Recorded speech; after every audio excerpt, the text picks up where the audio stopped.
আসসালামু আলাইকুম। কেমন আছেন বন্ধুরা?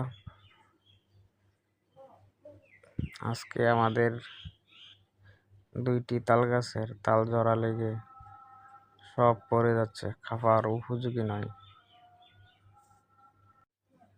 দেখেন, আল্লাহ দিলে কত পরিমাণ ফল দিতে পারে একটি গাছে।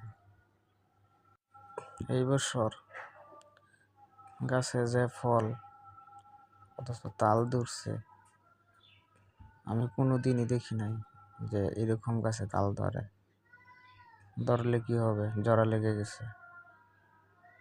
এই তাল কেউ খেতে পারবে না।